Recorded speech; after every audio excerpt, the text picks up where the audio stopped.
Selamat datang di Trading untuk Semua. Karena semua bisa trading tanpa harus sepenuhnya ngerti trading. Teman-teman, apa kabar semuanya? Semoga sehat ya. Semoga kesehariannya lancar juga, supaya tradingnya juga lancar. Dan selamat datang kembali saya ucapkan di video edukasi berikutnya dari Trading untuk Semua. Dimana kalau saya lihat komen-komen teman-teman di YouTube, itu pada request tentang video edukasi berikutnya kapan keluar, tentang seperti itu. Dan mohon maaf kalau jarak keluarnya agak lama karena memang video edukasi butuh waktu pengerjaan, butuh waktu untuk nyusun materi, untuk nyusun talking point-nya dan segala macamnya supaya saya menyampaikannya juga enak dan teman-teman dengernya juga enak. Jadi sesuai dengan judulnya yang udah teman-teman lihat, video edukasi kali ini itu tentang sesuatu yang cukup mengganggu saya, udah cukup lama sih sebenarnya.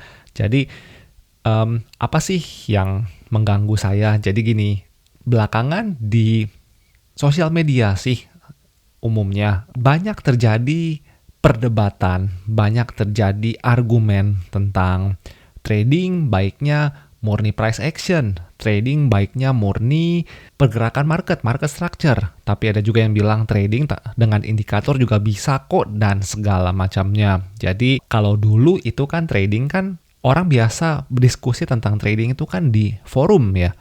Kalau di luar negeri, forum yang udah dari dulu ada itu Baby Pips atau Forex Factory.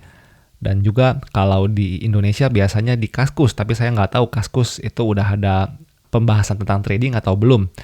Jadi pembahasannya di forum itu kan biasa kan dibagi per thread ya. Jadi thread A itu khusus membahas ini, thread B itu khusus membahas ini. Jadi nggak ada yang out of topic semuanya.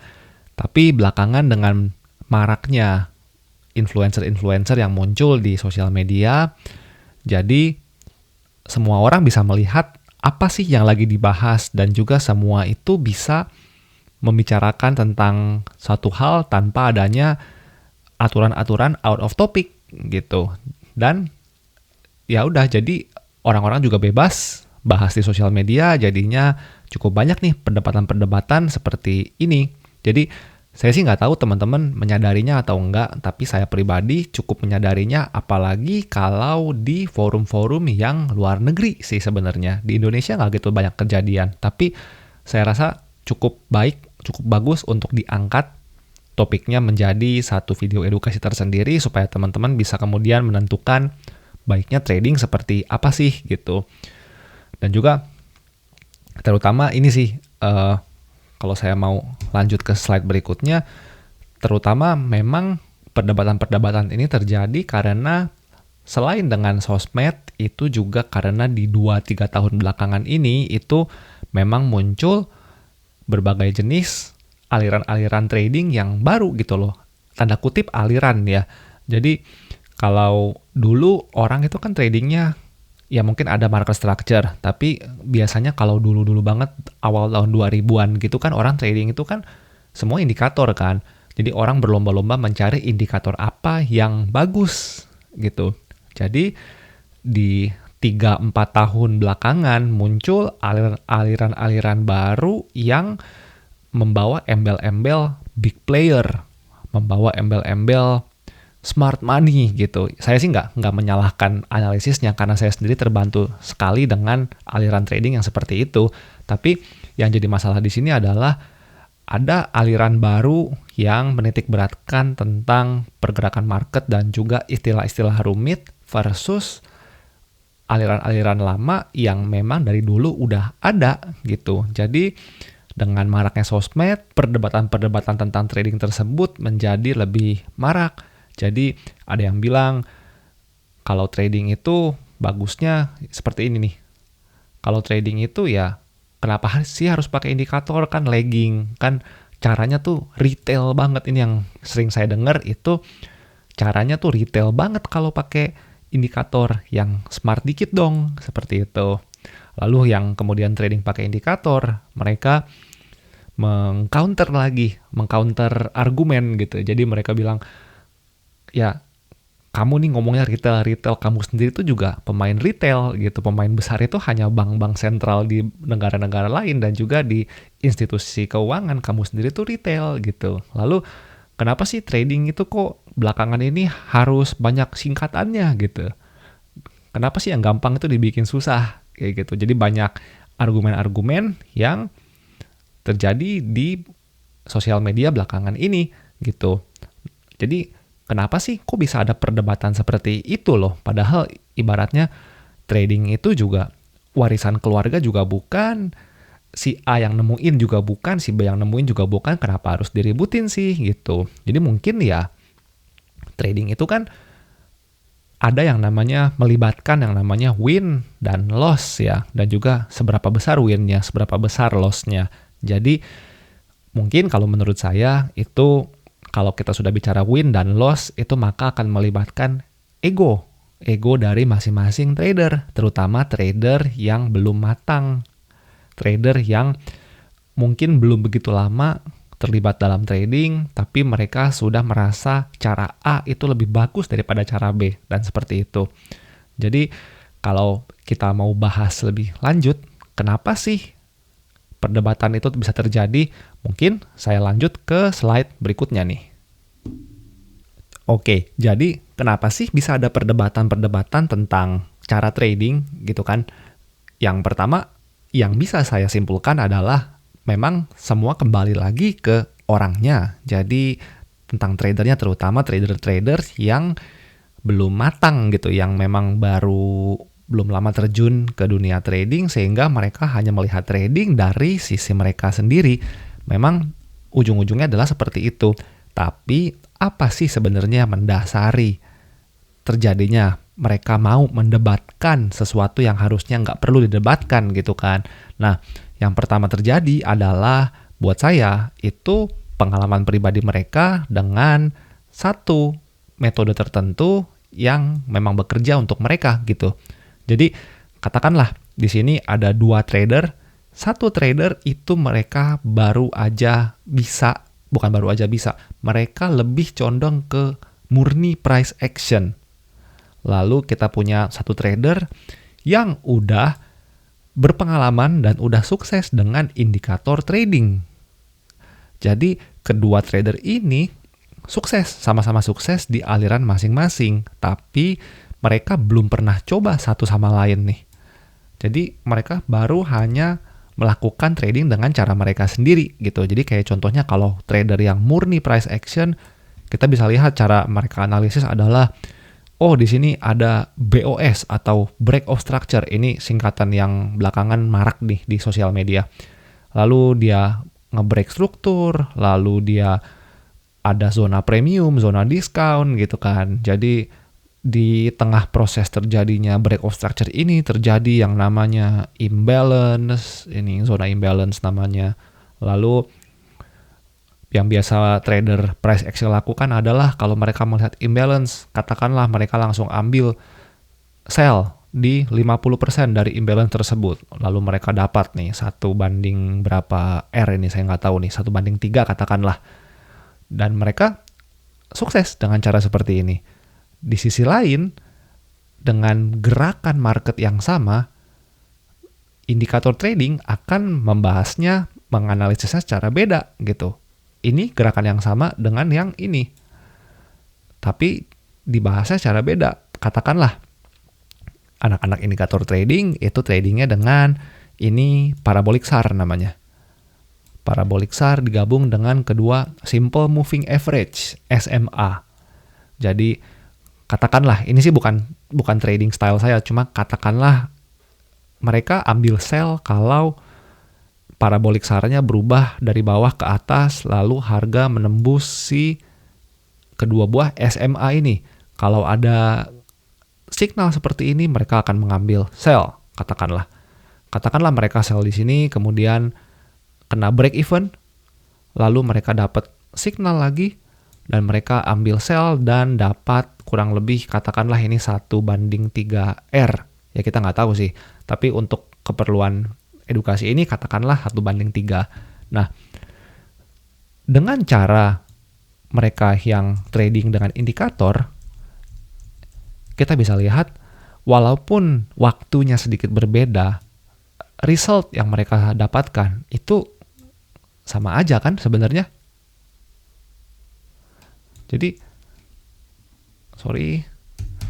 result yang mereka dapatkan itu sebenarnya sama aja kan. Tapi karena mereka merasa mereka sudah sukses dengan satu metode tertentu yang mereka kuasai, itu kalau tradernya belum matang, kalau tradernya belum dewasa, maka ada kecenderungan untuk mereka memandang rendah atau paling tidak mencibir cara trading orang lain yang berbeda dengan mereka, karena memang sifat dasar manusia kan kadang suka seperti itu kan, mengotak-ngotakkan gitu kan.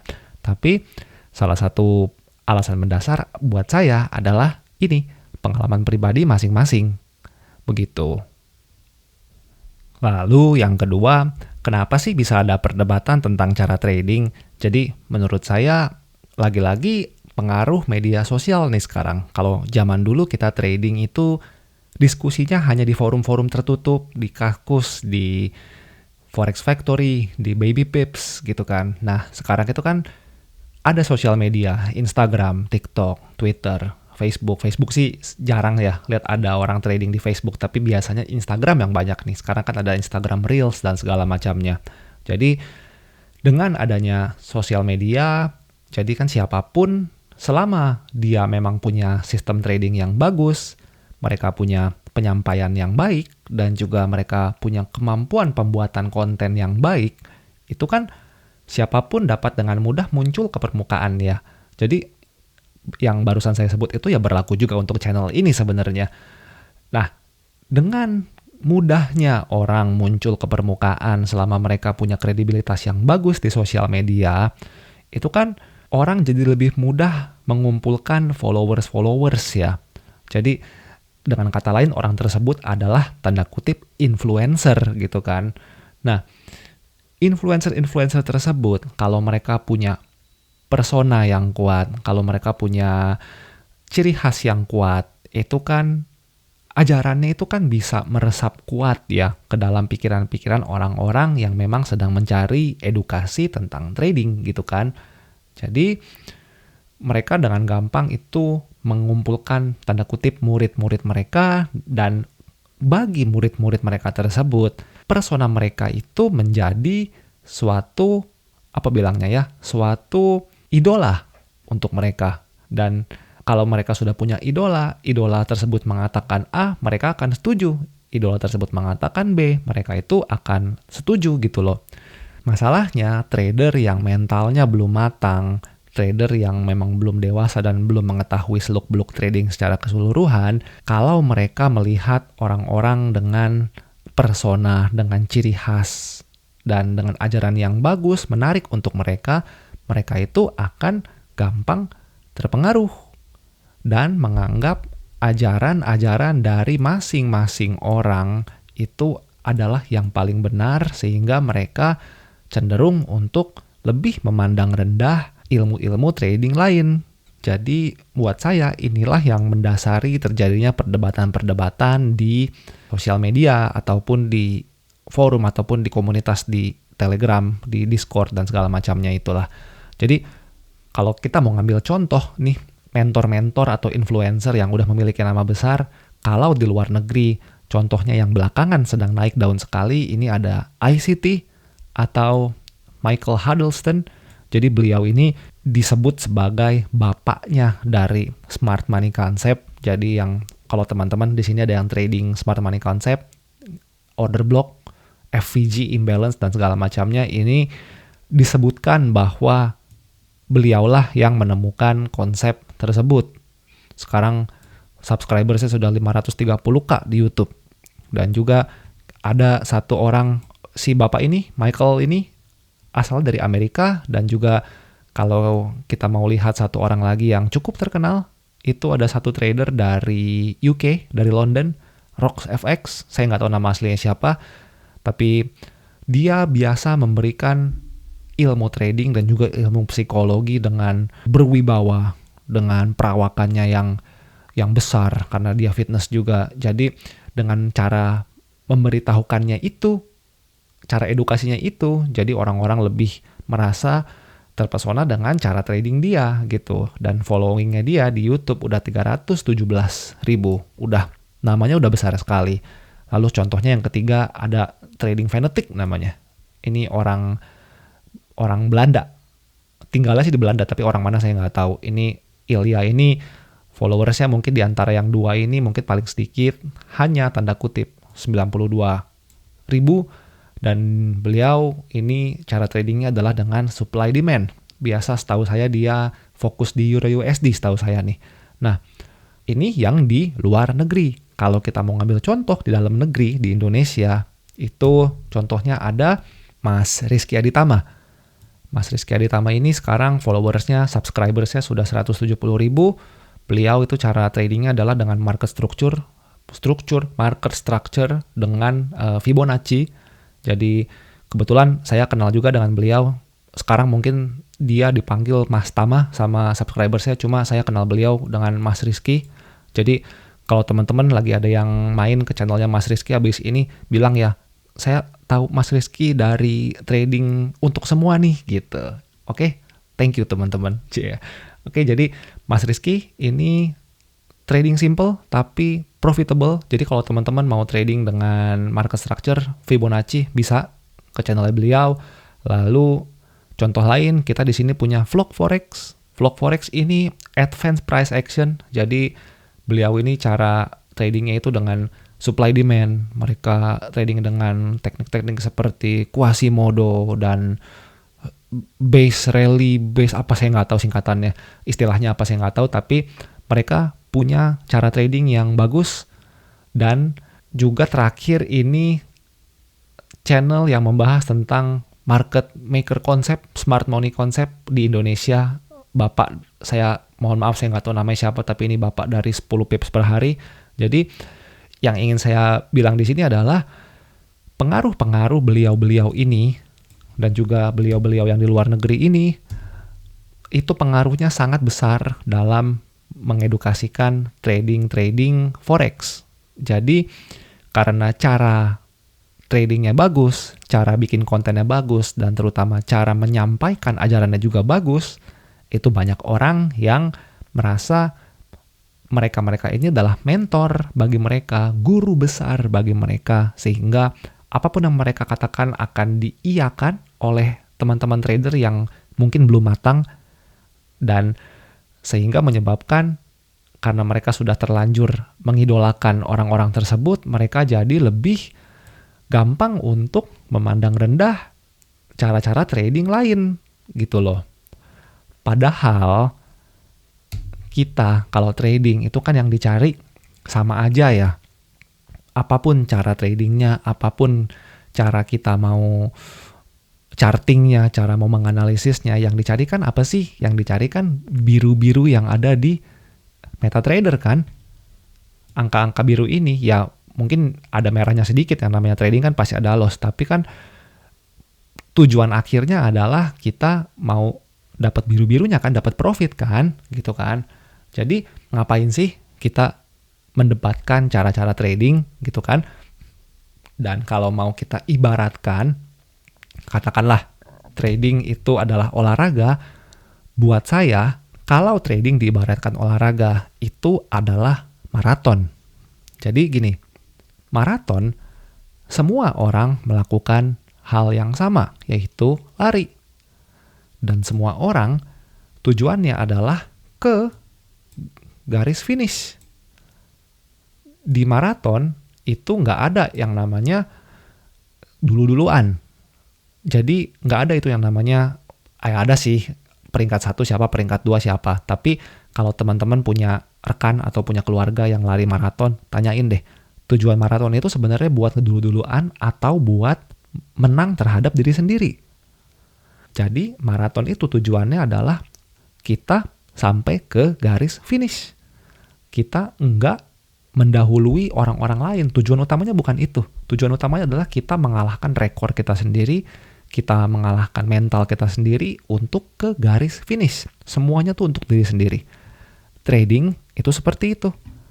Semua orang yang ada di sini, semua orang ini itu mereka sedang lari, sedang ke garis finish.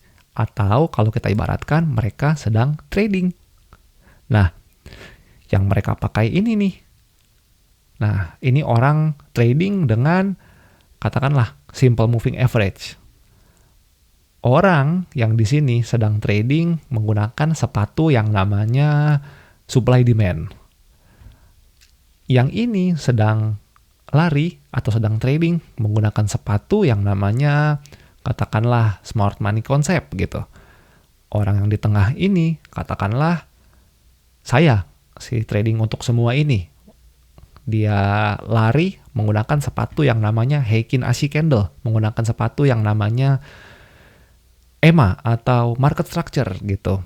Jadi intinya kan teknik trading itu kan hanya sepatunya aja yang kita pakai kalau kita lagi lari ya.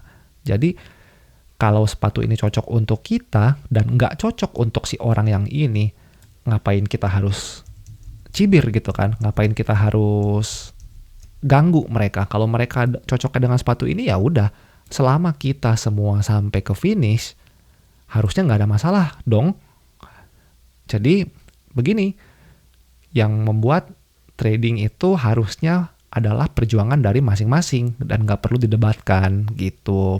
Nah, by the way, kalau kita ibaratkan trading dengan olahraga dan teman-teman merasa di sini tradingnya kok belum bisa profitable ya, tradingnya itu belum bisa mencapai profit sih profit, tapi belum yang namanya profit stabil setiap bulannya.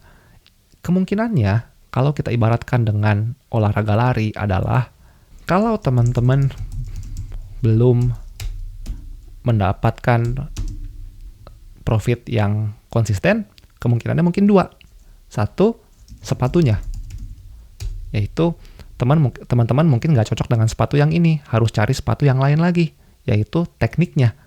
Mungkin teman-teman nggak cocok dengan teknik SMA, karena katakanlah legging, atau misalkan teman-teman nggak cocok trading misalkan di H4 karena terlalu lama. Atau sebaliknya, teman-teman ada yang nggak cocok trading di scalping karena nggak punya waktu. Nah, itu kan tinggal sepatunya aja yang diganti ibaratnya kan. Atau kalau misalkan sepatunya udah cocok, tapi teman-teman itu belum profitable secara konsisten, kemungkinan kedua adalah kalau kita ibaratkan dengan lari, maraton, itu kalau sepatunya udah bener, kemungkinan kitanya, fisiknya, yang belum benar. Misalkan pernapasan kita belum benar, misalkan postur lari kita atau pace lari kita itu belum benar. Jadi kalau di trading itu mungkin bisa kita ibaratkan dengan mental atau psikologi kita. Jadi terus ini biar kelihatan, kalau teman-teman sudah menemukan sepatu atau teknik yang cocok untuk trading dan belum juga profitable secara konsisten, mungkin fisiknya atau psikologisnya yang teman-teman harus benerin. Kayak contoh, teman-teman kalau lagi scalping kadang overtrade. Kalau overtrade jadinya lebih gampang ngabisin modalnya gitu karena kita kalah, kemudian ingin coba balas dendam lagi di trade berikutnya, dan begitu-begitu terus dalam sehari gitu. Jadi mungkin psikologis kita yang harus dibenahi. Jadi kurang lebih trading saya ibaratkan seperti lari maraton. Nah, jadi dengan segala macam polemik yang tadi sudah saya bicarakan di depan, kesimpulannya gimana? Kita bagusnya tuh trading dengan indikator atau kita trading dengan murni price action sih bagusnya? Jadi kan kesimpulannya ke situ tuh ya pertanyaannya. Nah, sebelum kita masuk ke bagaimana cara trading yang baik menurut saya, kita akan coba bahas apa sih bagusnya trading dengan indikator. Jeleknya juga apa sih? Begitupun dengan murni price action. Bagusnya apa, jeleknya apa? Coba kita bahas deh. Pertama, kita trading dengan indikator. Untuk saya, bagusnya trading dengan indikator adalah, pertama, analisisnya objektif. Objektif dalam artian gini, indikator yang kita lihat dengan yang teman-teman lain lihat, selama indikatornya sama, itu kita melihat hal yang sama. Gitu loh. Jadi seperti contohnya di sini, Kita melihat dia punya parabolic SAR di atas, harga sudah menembus si SMA. Nah, yang saya lihat dan juga yang teman lihat, itu pasti akan sama. Kita nggak akan punya perbedaan pendapat tentang pergerakan market yang sedang terjadi. Gitu. Nah, kalau kita pakai indikator, yang kedua adalah trennya terlihat lebih jelas. Karena kita bisa lihat, harga sedang berada di bawah garis SMA nih. Jadi kita bisa lihat harga kalau lagi ada di bawah garis SMA, maka sedang turun trennya. Itu terlihat jelas. Dan dengan indikator, baiknya adalah dia memberitahu kita signal entry. Kayak tadi saya bilang, misalkan dia punya parabolic SAR udah berubah tempat dari bawah ke atas, lalu harga menembus EMA, itu kita bisa tahu bahwa itu, ini signal untuk kita masuk. Teman-teman lain yang melihat hal yang sama pun, itu juga buat mereka adalah signal. Jadi, ya kalau trading dengan indikator sebenarnya yang utamanya ini sih, analisisnya objektif. Jadi, satu orang dengan yang lain itu melihatnya hal yang sama gitu. Dan lalu trading dengan indikator itu bisa di backtest secara otomatis dan juga menghemat waktu. Bagaimana sih maksudnya? Jadi kalau kita trading dengan indikator itu kan sesuatu yang harus di coding ya. Harus ada codingannya. Biasa kalau di trading view itu bahasa pemrogramannya itu PineScript namanya. Nah, kalau kita pakai indikator, itu bisa di backtest, diuji coba dengan data historical, itu secara otomatis. Biasanya pakai bahasa pemrograman Python biasanya. Saya nggak tahu sih, saya nggak bisa coding Python, tapi intinya adalah bisa di backtest, diuji coba dengan data historical secara otomatis. Sehingga apa? Sehingga kita bisa menghemat waktu kita.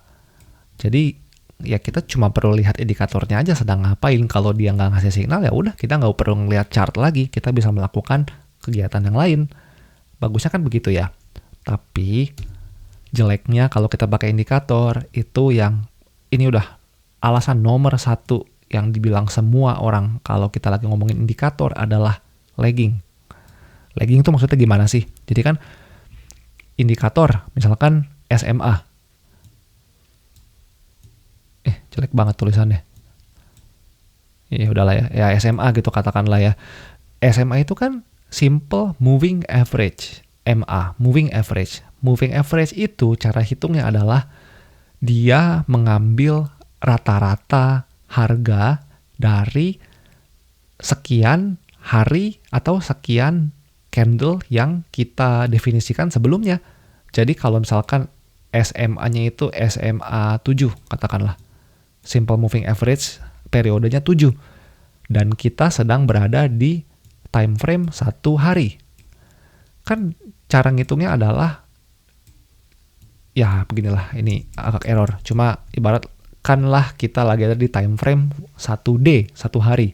Jadi SMA 7 di time frame 1 hari itu artinya dia mengambil rata-rata pergerakan, rata-rata harga di 7 hari terakhir, di 7 candle terakhir. Cara ngitungnya gitu. Jadi kalau harganya belum kejadian, si simple moving average ini nggak bisa terbentuk. Jadi dia harus menunggu harga terjadi dulu, baru indikator itu bisa menghitung. Dengan kata lain, lagging. Jadi harga bisa aja udah bergerak duluan ke atas, baru kemudian indikatornya bilang, harga bergerak ke atas. Padahal ya kita udah tahu harga bergerak duluan gitu kan.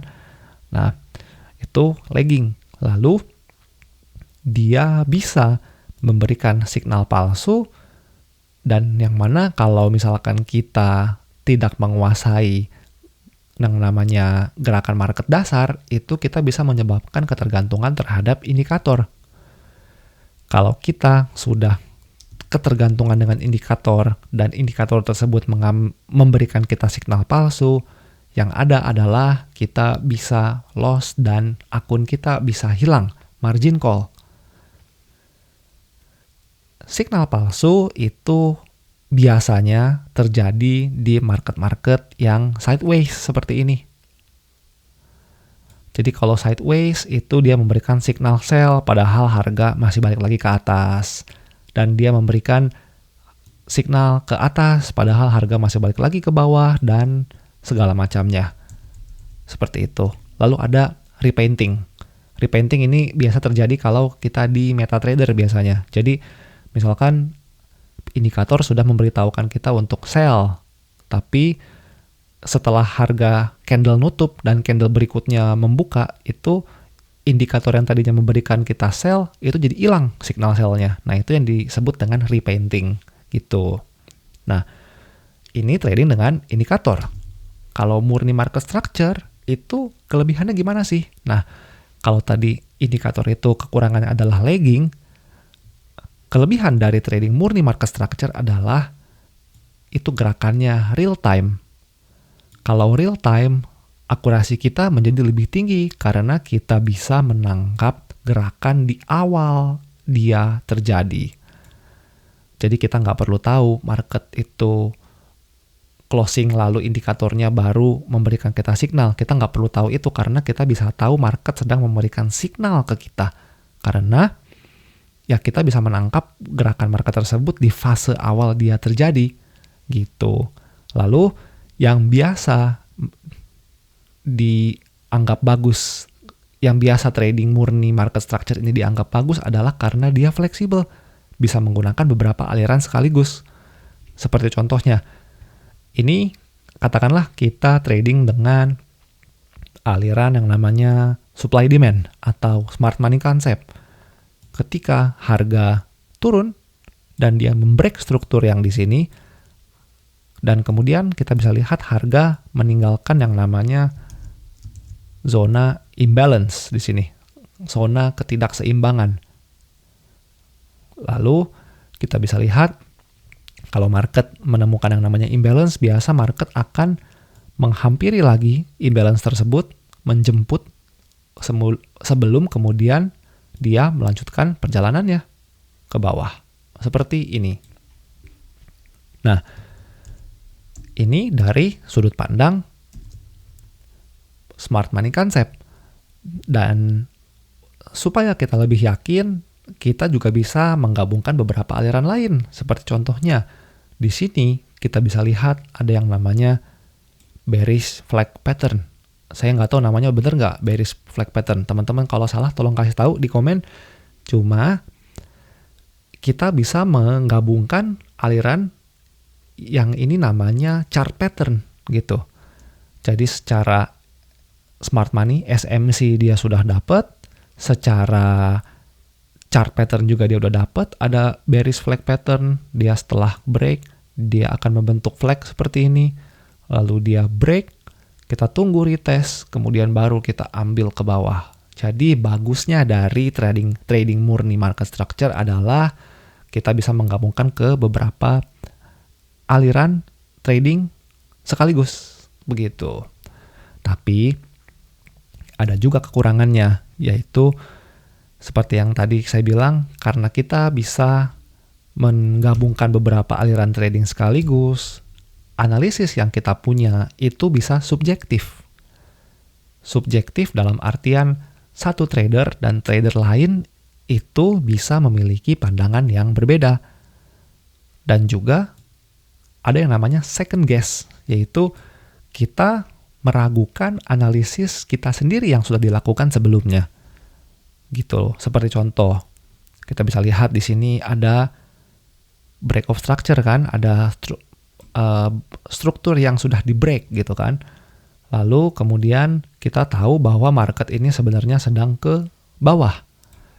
Tapi kemudian keesokan harinya atau kita tanya ke trader lain melihatnya, loh ini bukan ke bawah, ini naik dong karena ini kan sedang higher high, higher low, higher high, higher low, dan segala macamnya. Jadi, anggaplah yang ini belum ada. Yang ini belum terjadi nih. Ini masih kosong. Kalau kita hanya melihat yang di sini, ada kemungkinan orang akan melihat harga itu sebenarnya sedang naik, bukan turun. Jadi, murni market structure itu dapat menimbulkan pandangan yang berbeda antara satu trader dengan trader yang lainnya, dan bahkan terhadap diri sendiri. Gitu loh. Lalu lebih memakan waktu karena kita harus marking manual. Seperti contohnya ini kan, kita bisa lihat, oh di sini ada struktur break, kita marking zonanya, kita marking zona imbalance-nya, kita marking pattern-nya, seperti itu. Kalau kita hanya fokus ke satu pair, itu ya nggak apa-apa, nggak gitu banyak makan waktu sih. Tapi kalau kita main di 4-5 pair sekaligus, itu akan memakan waktu sekali jadinya. Seperti itu. Nah, ini kurang lebih kebaikan dan kekurangan dari trading menggunakan dua aliran indikator dan juga aliran murni market structure.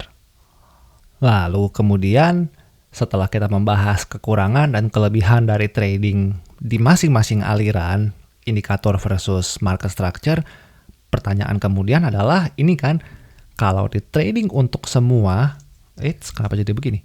Kalau di trading untuk semua, itu cara tradingnya sebenarnya gimana sih gitu kan ya. Dan kebetulan memang ini juga yang menjadi pertanyaan teman-teman di YouTube. Jadi di kurang lebih 1 bulan lebih, 1,5 bulan channel ini berdiri, memang masih baru tapi sudah banyak sekali teman-teman yang menanyakan gimana sih cara tradingnya, SOP-nya tuh gimana sih, standard operation procedure-nya, entry-nya gimana, manajemennya gimana, cara entry ini juga syarat-syarat yang harus saya penuhi sebelum saya trade gitu kan. Tutorial cara entry dan segala macamnya sudah banyak ditanyakan oleh teman-teman. Jadi untuk menjawab pertanyaan teman-teman dan sekaligus ucapan terima kasih saya karena dalam waktu singkat 1 bulanan itu teman-teman sudah banyak mensubscribe channel saya. Jadi saya berikan versi simple dari cara trading untuk semua. Jadi oke, kita lanjut ke live market. Oke, jadi sekarang kita udah di live market. Nggak live market juga sih, karena ketika saya record video ini, sekarang sedang hari Minggu, jadi market Forex sedang tutup. Tapi kalau kita ambil contoh di market AUD USD, saya coba berikan bagaimana cara saya trading, bagaimana cara saya mengambil keputusan trading, bagaimana cara menentukan stop loss, take profit, dan juga gimana cara saya memanage trading tersebut. Jadi, pertama-tama saya berikan dulu penjelasan ke teman-teman bahwa trading saya ini menggabungkan kedua buah aliran yang sudah saya berikan tadi, aliran yang murni market structure dan juga aliran indikator. Jadi yang saya usahakan lakukan di sini adalah kalau trading itu bisa dibuat gampang, kenapa harus dibikin rumit sih, gitu kan? Kalau trading menggunakan indikator dan trading menggunakan market structure itu memiliki kebaikan masing-masing, kenapa nggak kita ambil aja kebaikan yang dimiliki kedua aliran tersebut dan kita gabungin jadi satu, gitu kan? Jadi kita bisa hiraukan kekurangannya, kita ambil aja kebaikannya, lalu kita gabungin. Plus saya menggunakan yang di sini Heikin Ashi Candle. Jadi kalau teman-teman belum nonton video Heikin Ashi Candle, bisa nonton sekarang, itu ada di atas layar teman-teman sekarang. Jadi saya tunggu dulu teman-teman nonton video itu, kemudian balik lagi ke sini untuk tahu bagaimana cara saya trading. Ya, intinya adalah saya mempersimpel teknik-teknik trading yang sudah saya pelajari sejauh ini. Jadi kalau memang harus simple, kenapa harus dibikin rumit gitu kan? Oke, untuk saya ulang lagi, saya trading menggunakan satu Heikin Ashi Candle. Kenapa Heikin Ashi Candle? Karena gerakan market bisa lebih halus dan saya nggak perlu namanya menitik beratkan kepada candle pattern. Jadi saya hanya melihat strukturnya aja gitu. Dan saya menggunakan yang namanya EMA. Ini saya pakai EMA 8 dan juga EMA 21. Jadi kebetulan saya ada satu trading untuk semua indikator, guidance sih. Ini saya menggabungkan sekian banyak EMA ke dalam satu indikator. Kenapa?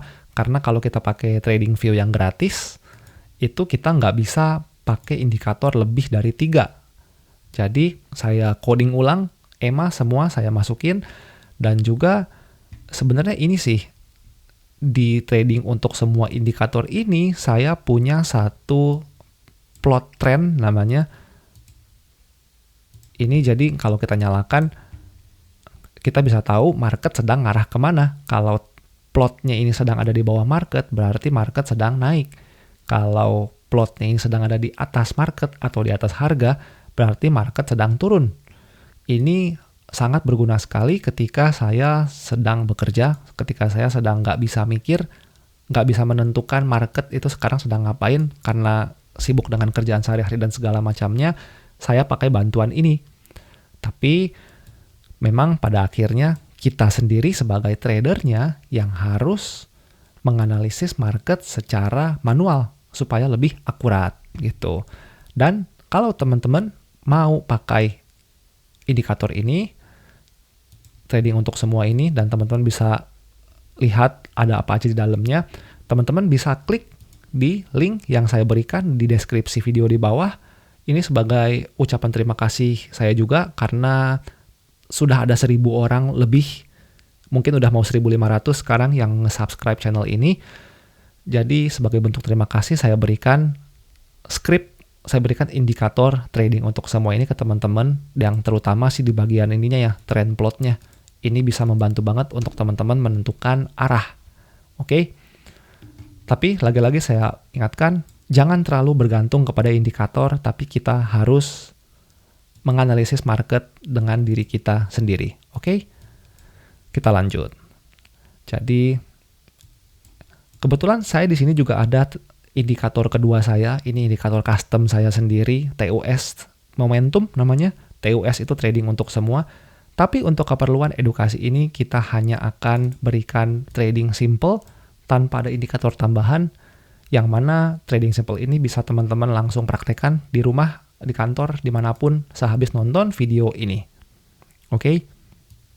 Nah, yang pertama-tama saya lakukan ketika saya mau trade, ini katakanlah yang di sini bagian dari price yang di sini belum kejadian.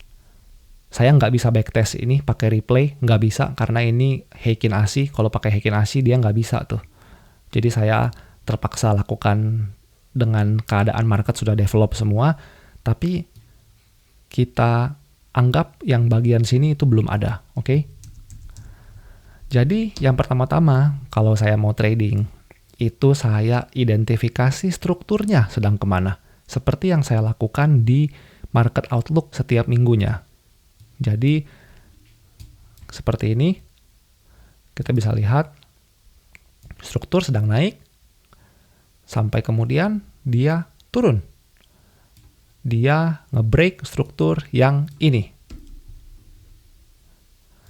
Lalu, kalau dia sudah break, kita sudah tahu strukturnya sudah berubah dari bullish ke bearish, atau dari naik, sekarang sudah turun. Kita sudah bisa menentukan trading range kita di sini. Kalau saya pribadi, saya hanya trading di H4, 4H. Tapi cara yang saya berikan ini juga bisa berlaku di time frame manapun. Jadi kalau teman-teman ada yang trading di daily, atau kalau teman-teman ada yang trading di 1H, 15M, 5M scalping, ini bisa dipakai juga. Jadi yang pertama-tama saya lakukan adalah saya cari strukturnya. Cari struktur tuh maksudnya gimana sih? Saya cari pergerakannya, high low-nya. Kalau saya mau ulang lagi, ini kan kita ada sampai sini market masih low, high, higher low, higher high, higher low, higher high, higher low, higher high ya. Nah, di titik ini market sudah membuat yang namanya lower low. Jadi dia sudah membreak struktur yang ini. Ketika sudah berubah strukturnya, kita plot high dan low-nya, yaitu trading range-nya. Menggunakan apa plotnya? Di sini saya menggunakan yang namanya, dia ada di sebelah kiri, diklik yang namanya gun box. Gun box, kalau teman-teman baru pasang, dia default-nya seperti ini. Default-nya seperti ini, tapi saya setting, saya centangan ininya saya uncheck, saya masukkan angkanya sampai dengan saya hanya memunculkan di 0, 0,5 atau 50%-nya, dan juga 1. Ini tools yang saya lakukan untuk memplot trading range saya. Lalu, setelah kita tahu marketnya itu membentuk high dan low, kita apa? Kita menunggu market untuk pullback. Setelah dia turun, dan dia sudah menunjukkan tanda-tanda akan naik, kita kan sudah tahu jadinya high-nya di mana, low-nya di mana. Kita tunggu market untuk pullback. Pullback-nya kemana? Pullback-nya untuk saya adalah minimal di 50% dari trading range tersebut. Jadi saya tunggu dia untuk pullback. Yang mana kita bisa lihat market sudah masuk ke 50% ini di sini.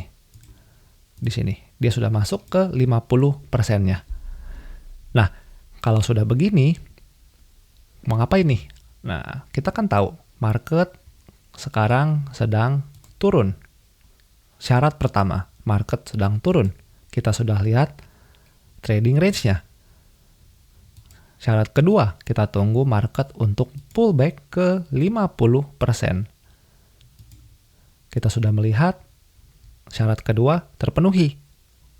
Nah, syarat ketiga adalah dengan Heikin Ashi, kita nggak perlu lihat yang namanya candle pattern, tapi kita cukup lihat candle pertama atau candle kedua yang berubah arah ke arah yang kita mau, dan dia membreak kedua buah EMA tersebut. EMA di sini saya pakai EMA 8 dan EMA 21. Ini untuk di H4. Saya ulang lagi, harga sudah tahu turun, dia sudah pullback ke 50%, lalu kita bisa lihat candle pertama atau candle kedua yang berubah warna dan membreak kedua buah EMA tersebut. Kalau dia sudah candle ketiga yang berubah warna dan dia baru ngebreak EMA, saya skip, saya nggak ambil posisi tersebut. Karena biasanya candle Heikin Ashi itu dia stay di satu warna tertentu, itu kurang lebih biasanya average-nya 3 candle, 3 bar, seperti yang terjadi di sini. Jadi, kalau candle pertama dia berubah arah, dia belum nyebrang EMA, saya skip, saya tunggu candle kedua dia belum nyebrang EMA, saya skip. Dan kalau misalkan candle ketiga dia baru nyebrang EMA, itu udah saya lewati. Saya nggak ambil trade tersebut. Karena seperti ini contohnya, setelah candle ketiga dia berubah arah lagi ke atas. Oke.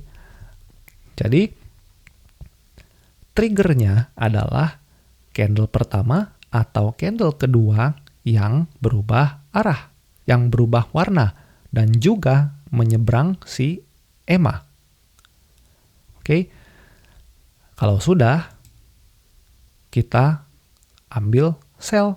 Kebetulan di sini kita bisa lihat dia sudah berubah warna dan juga dia ngebreak si kedua buah EMA tersebut langsung di candle pertama.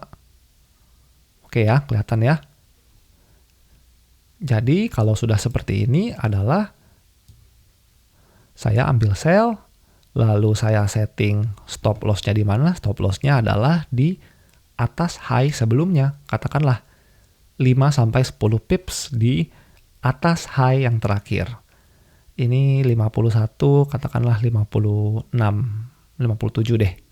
57 pips. Lalu target sampai mana?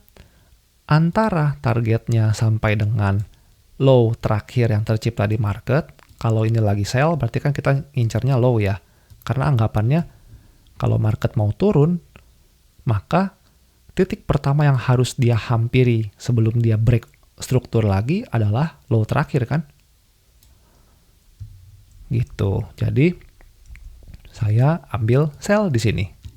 Ketika candle yang ini tutup, kita harus tunggu candlenya tutup terlebih dahulu sebelum kita ambil posisi. Jadi kita harus tahu dulu bahwa dia betul-betul nyebrang EMA. Oke, lalu ketika kita sudah ada di posisi, kita targetnya ambil minimal di low terakhir atau kita ambil aja di 2R. Risk reward ratio 2. Kenapa? Kalau tujuannya jadi gini, kalau risk reward ratio-nya 2, kalau kita meresikokan 1% dari modal setiap kita risk, setiap kita trade maksudnya, kalau kita loss, kita akan loss 1%, tapi kalau kita win, kita akan win 2%. Jadi, kalau misalkan 5 dari 10 trade kita itu mengalami loss, itu kita masih tetap profit. Tujuannya itu, kenapa risk reward ratio buat saya adalah minimal 2. Begitu. Nah, lalu kalau kita sudah di dalam trade, gimana kita mau memanage trade-nya? Gitu kan? Nah, kita kalau harga berbalik arah dan dia menyeberang balik si EMA-nya seperti ini, harga berubah warna dan dia nyebrang balik si EMA 8. Kalau harga sudah terjadi seperti ini, saya tutup posisi. Jadi, itu adalah cara saya untuk menjaga posisi saya supaya tetap aman. Jadi, kalau loss, kita loss-nya sedikit, tapi kalau kita win bisa lebih banyak. Karena yang bisa kita lakukan ketika trading hanyalah menjaga dana kita. Kita nggak bisa memaksakan market untuk nyampe ke titik take profit kita, ke TP kita. Nggak bisa. Yang bisa kita lakukan adalah defensif. Menjaga dana kita supaya tidak hilang banyak. Jadi, trade management saya adalah saya exit ketika harga nyebrang balik dan dia nge-break lagi si EMA 8. Begitu. Kalau udah ada indikasi pembalikan arah, jadi harga belum mau ke titik take profit saya akan tutup posisinya.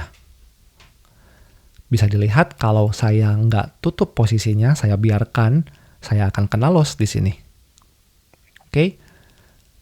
Lalu kalau kita udah kena loss, gimana? Ya udah, kita lihat lagi strukturnya masih berubah apa enggak. Kita lihat di sini strukturnya adalah masih turun. Dia masih bermain-main di 50%.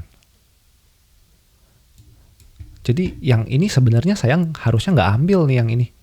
Nih, trade yang ini sebenarnya harusnya nggak ambil. Karena kalau teman-teman lihat, dia sebenarnya belum masuk ke 50%. Jadi sebenarnya trade ini harusnya nggak diambil. Tapi untuk keperluan edukasi ini, katakanlah dia udah masuk ke 50%. Oke. Lalu kita bisa lihat di sini kita punya kesempatan trade kedua nih. Dia sudah masuk ke 50%, kita bisa lihat ini candle pertama yang nge-break EMA dan juga dia berubah warna ke arah yang kita mau. Ya udah, kita ambil lagi. By the way, ini kan Heikin Ashi candle ya. Jadi walaupun kita bisa lihat candle nutupnya di sini, belum tentu harganya di sini ya. Bisa jadi di sini atau bisa jadi di sini. Jadi kita harus lihatnya secara real time.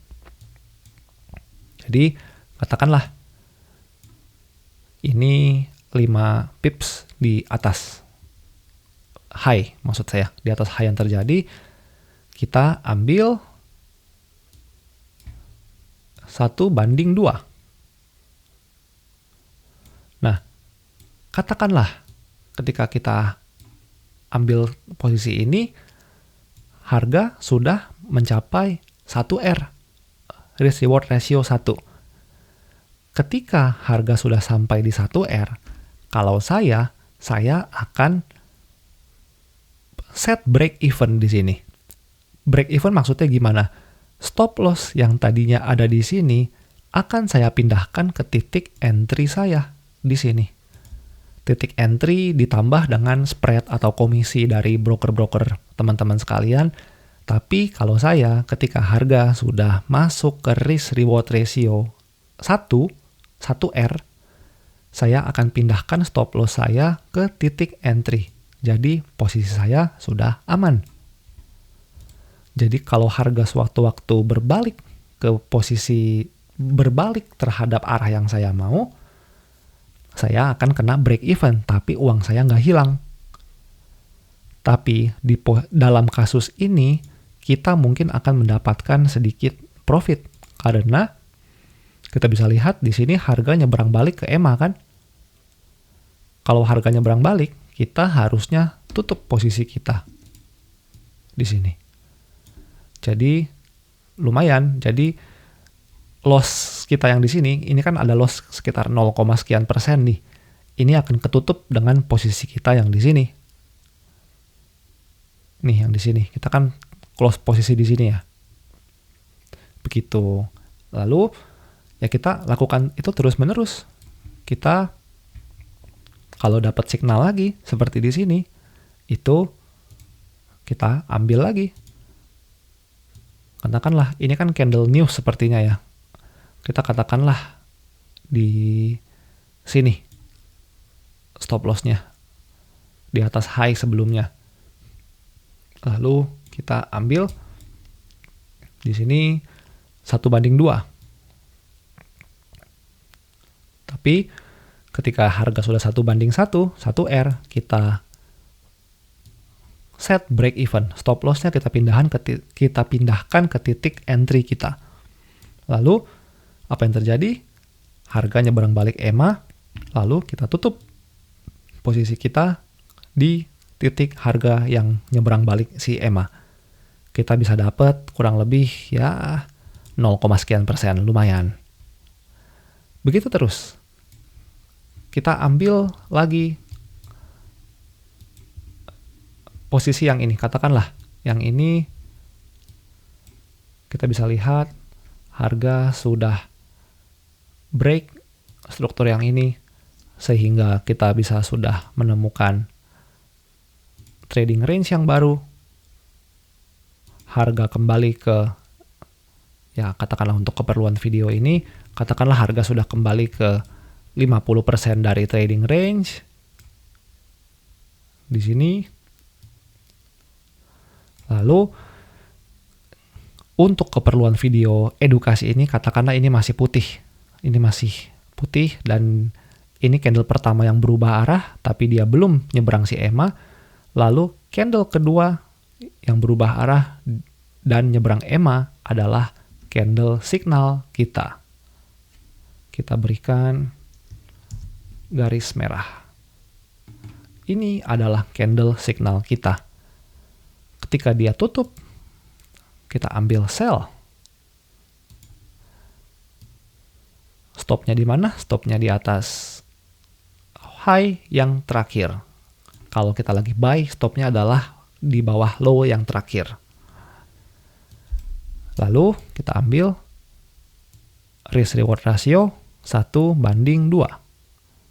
Dan disinilah kita akan mencapai full TP, full take profit. Kalau saya trading di H4, maka saya akan mendapatkan full TP di dalam waktu sekitar 3 hari. Jadi ini swing trading. Tapi teman-teman, kalau yang trading di 1H juga bisa pakai teknik ini. Oke? Jadi ini teknik sederhana tapi cukup profitable, yang mana tujuan teknik ini bukanlah menggapai risk reward ratio yang setinggi-tingginya, tapi teknik ini lebih bertujuan untuk mempertahankan modal kita. Jadi harapannya adalah loss bisa kecil tapi profitnya bisa besar. Karena kalau ada perubahan arah dan dia udah nyebrang EMA, kita langsung tutup. Itu yang bikin kita kalau loss itu enggak besar. Oke? Tapi, ada tapinya nih. Ada beberapa titik di mana kita sebaiknya tidak mengambil trade. Lah, titik-titik tersebut apakah? Nah, kita tidak mengambil trade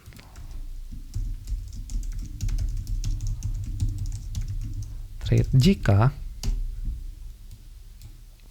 satu, candle signal merupakan candle news karena biasanya akan besar sekali. Lalu candle signal langsung membreak atau langsung mencapai akhir dari trading range dalam satu candle.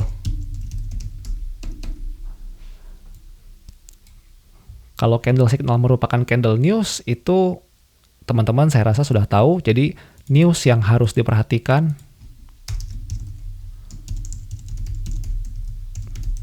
itu ada NFP, non-farm payroll. Teman-teman bisa googling sendiri, saya tidak akan membahas terlalu jauh di sini. Lalu ada FOMC, lalu yang terakhir adalah US CPI, yaitu Consumer Price Index. Kita di sini hanya fokus ke CPI yang terjadi di Amerika. Kalau CPI yang terjadi di negara lain, kita tidak begitu fokus. Oke? Nah, di sini saya ingin membahas terutama yang nomor 2 nih. Candle signal yang langsung membreak atau langsung mencapai akhir dari trading range. Nah, contohnya seperti ini. Nah, ini kan sebenarnya trading range yang valid ya, dari sini sampai ke sini. Market sedang bearish, sedang turun. Nah, di sini harga sudah menemukan trading range-nya dan dia udah pullback ke 50% dari trading range kan. Tapi kita bisa lihat di sini.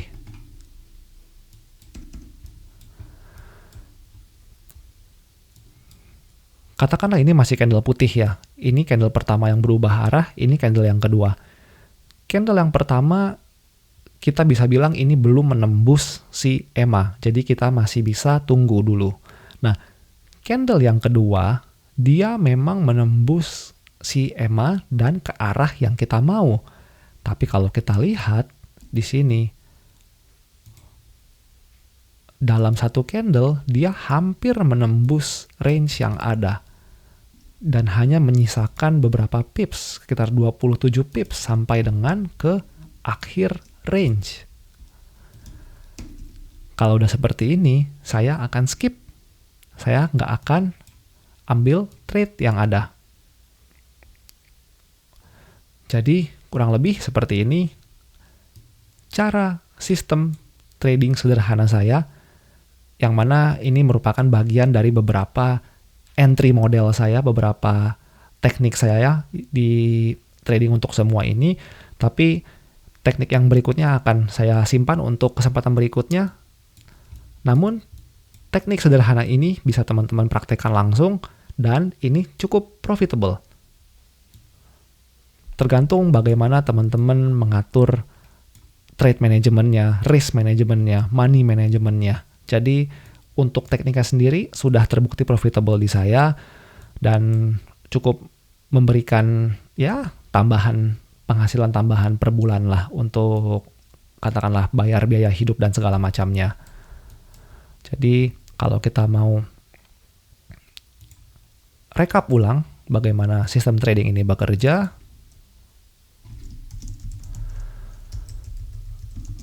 simple trading plan dari trading untuk semua.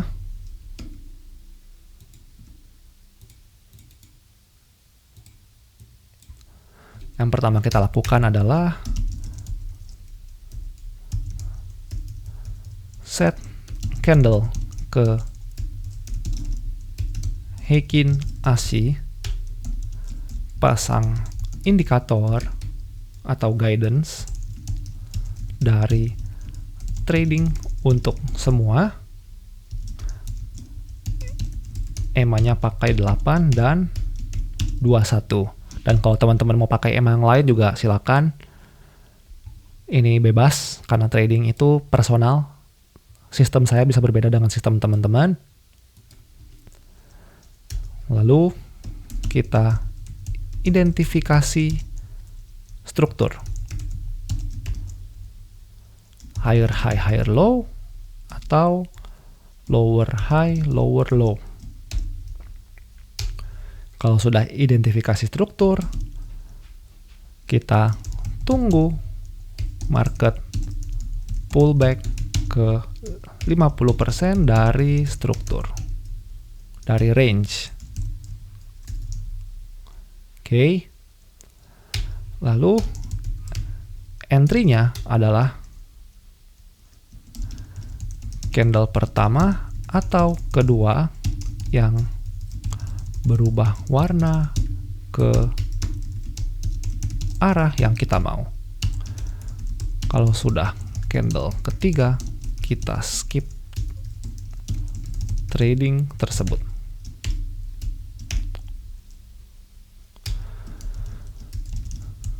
Candle tersebut juga harus membreak kedua EMA yang ada. Oke. Tunggu candle signal close, baru kita entry. Ini untuk entry. Untuk exit, yaitu break even atau BE di 1R. Full take profit atau TP di 2R. Close posisi ketika price berubah warna ke arah berlawanan dan juga menyeberang balik si EMA 8. Jadi teman-teman,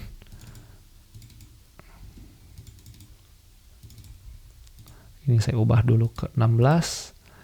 Jadi inilah simple trading plan dari channel trading untuk semua ini yang teman-teman bisa langsung praktekkan, teman-teman bisa langsung modifikasikan, dan teman-teman bisa langsung coba backtest atau forward test. Teman-teman coba di akun demo selama 1 bulan, 2 bulan. Jadi bisa teman-teman saksikan sendiri bagaimana dia punya win rate, bagaimana dia punya performanya. Jadi silakan teman-teman. Oke, jadi inilah simple trading plan dari channel trading untuk semua. Oke teman-teman, gimana? Barusan udah saya share tentang full trading plan dari simple teknik yang channel trading untuk semua ini miliki. Jadi semoga teman-teman bisa mengambil pelajaran dari situ, teman-teman bisa langsung praktekkan, backtest, forward test, atau kalau memang teman-teman akhirnya nggak mau memakai cara trading yang saya punya, semoga apa yang tadi saya sampaikan bisa membantu teman-teman untuk menggabungkan sistem yang ada di saya dengan sistem trading yang teman-teman sudah miliki. Jadi, dan kalau dari saya sih, teman-teman khususnya untuk yang baru terjun ke dunia trading, yang baru mengenali trading, pesan saya adalah trading itu hanyalah sepatu yang kita pakai ketika kita sedang lari. Jadi trading itu larinya. Sistem tradingnya itu adalah sepatunya. Jadi karena sepatu ketika lari itu adalah sifatnya cocok-cocokan, yang cocok dengan satu orang belum tentu cocok dengan orang yang lain. Jadi saya harapkan teman-teman nggak ada nih yang membanding-bandingkan sistem trading yang satu dengan yang lain. Jadi kita bisa saling respect dengan cara trading masing-masing. Karena apa? Karena pada akhirnya trading itu kan tujuan akhirnya adalah kita sama-sama melindungi dana kita sama-sama melindungi modal, dan juga kita sama-sama ingin mencapai pendapatan konsisten tiap bulannya kan. Jadi kalau memang tujuan akhirnya adalah profit konsisten, jadi ya kita saling jalan dengan cara trading masing-masing. Oke teman-teman, sekian video edukasi dari saya kali ini. Cukup panjang video edukasinya, tapi saya yakin di dalamnya banyak pengetahuan yang sangat bagus untuk kita semua. Dan teman-teman boleh minta tolong di subscribe channelnya, di like videonya, dan kalau memang teman-teman merasa ini berguna, boleh dibagikan ke teman-teman yang lain supaya orang yang membutuhkan bisa ikut mendapatkan manfaatnya. Oke, dan kita ketemu lagi di video edukasi saya berikutnya. Kita ketemu lagi di video weekly outlook saya berikutnya. Dan semoga teman-teman sehat semua, tradingnya lancar semua, keluarga juga sehat, happy semua. Oke, pokoknya kita ketemu lagi di video berikutnya dan sampai jumpa.